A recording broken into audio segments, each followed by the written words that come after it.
Pinakawalan ko yung mga pabo kong maliliit. Kung gusto nilang kumain ng damo. Ayun sila.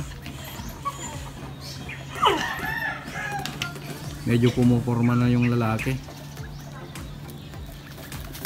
Ito naman kambing ko. Malapit ng mga anak. Yung itik ko naman nandito. Ito na yung incubator ko. Kasama ng iklog ng mga manok. Pinakawalan ko na rin. Yun yung mga pabo ko.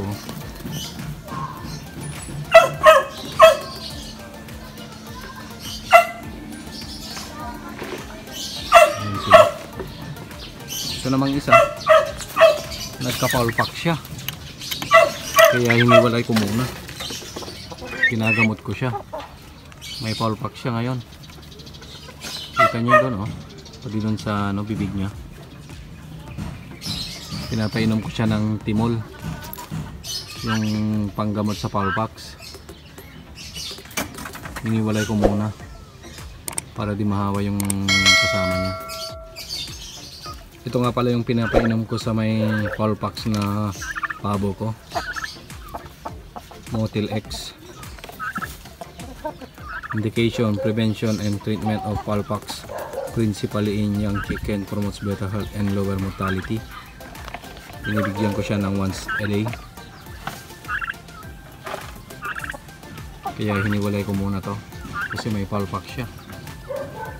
Ayun, bitayin sa bibig. Medyo gumagaling na ng kaunti. Nabigyan ko na siya ng 5 araw ng ganito, yung motil.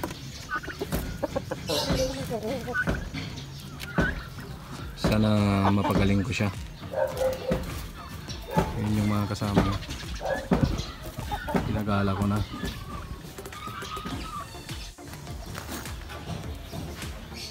Pumuporma na yung lalaki.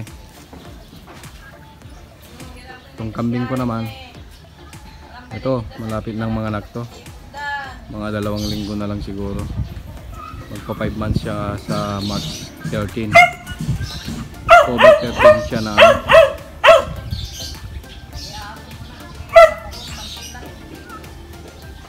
pumuporma na yung lalaki. Thank you guys for watching. Please support my channel.